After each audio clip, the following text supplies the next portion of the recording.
Bonjour à tous et bienvenue dans cette édition spéciale. Nous sommes sur l'événement Génération Reconversion 2023, un événement unique qui rassemble tous les acteurs de la reconversion, les acteurs de l'emploi, de la formation, avec des actifs également qui sont là, qui cherchent à se reconvertir, et aussi des actifs qui ont réussi leur reconversion, comme Aurélie Tellier. Bonjour. Bonjour.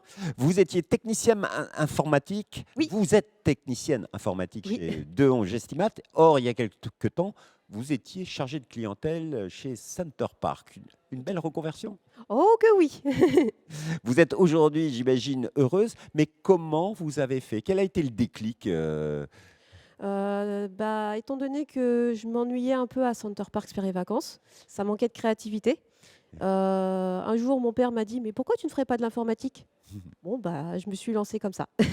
Mais c'est-à-dire, vous aviez un petit dada pour l'informatique Oui, déjà? tout à fait. Je réparais, l'ordinateur de la maison. Vous avez une passion Oui, c'est la curiosité, le fait que ça évolue constamment, ça stimule ma créativité et ça m'oblige à ne pas me baser sur mes acquis. Et donc, c'est votre entourage qui vous a poussé à vous reconvertir vers ce métier? C'est un peu ça, oui. Parce que quand vous étiez dans votre ancien métier, vous pensiez partir, mais vous ne saviez pas quoi faire, c'est ça? Tout à fait. J'avais un peu, pensé à d'autres sociétés, mais toujours dans le même domaine et au final, je me suis rendu compte que non, je m'épanouirais pas plus que ça. En combien de temps ça a duré, ces hésitations voilà, vous étiez dans un métier à réfléchir à d'autres métiers. Pendant plusieurs mois, je dirais plus de 6 mois, le temps de la réflexion, de me dire: «Est-ce que j'en serais capable ou pas?» J'ai eu une grosse période de doute et de remise en question sur moi-même. Ça a commencé quand quand est-ce que vous avez réalisé cette reconversion, on va dire? En 2014, 2013, excusez-moi, en février et j'ai commencé ma formation en septembre. D'accord, c'est à ce moment-là, donc ça fait quelque temps que vous êtes Oui. informaticienne.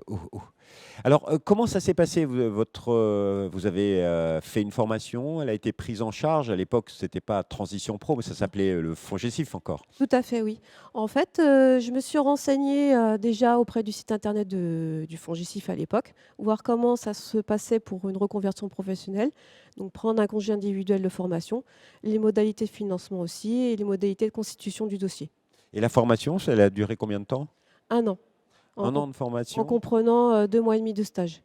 Voilà, et quand on reprend une formation, c'est pas compliqué un petit peu de se retrouver sur les bancs de l'école? Si, c'est une remise en question aussi sur soi-même, si j'avais quitté, les bancs de l'école, c'était justement pour, voilà, pour, ne pas y retourner. Mais là, c'était nécessaire que je refasse une remise à niveau de mes compétences. Alors, on parle de l'importance de l'entourage quand on réalise une reconversion. Là, votre père vous a encouragé, mais vos amis, vos proches, comment ils ont vécu ce moment? Est-ce que certains ont essayé de vous décourager? J'ai plus eu en fait des encouragements, de la part de mon père, bon qui était derrière moi à me suivre, à me soutenir, par rapport aux autres membres de ma famille.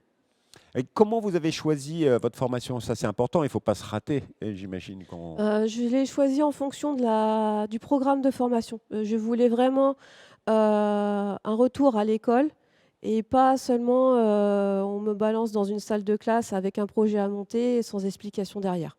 Alors, tout à l'heure, vous avez évoqué des moments de doute. Quels ont été ces moments de doute dans ce parcours de reconversion? Ça a été surtout pendant mon stage, étant donné que ça a été très compliqué. J'étais stagiaire, donc on me demandait d'avoir, une grande autonomie, en allant seule chez les clients. Donc je me suis demandé si vraiment j'étais capable de faire ce métier-là et bon, au final, je pense que oui, parce que j'ai eu ma Ça, certification. c'est le doute classique du stagiaire Je qui suppose, vit sa première expérience je professionnelle. suppose. Mais et aujourd'hui, à la fin de votre formation, quand vous avez cherché un emploi, vous l'avez trouvé rapidement? Certes, l'informatique, c'est un secteur qui recrute, mais voir quelqu'un qui s'est reconverti, il n'y a pas eu de regard bizarre? Non, non, non, on m'a dit que j'avais souvent un parcours atypique, mais c'est pas pour autant que ça m'a découragée ou quoi aux caisses Et et vous avez trouvé rapidement un emploi? oui, en 2 semaines. En 2 semaines?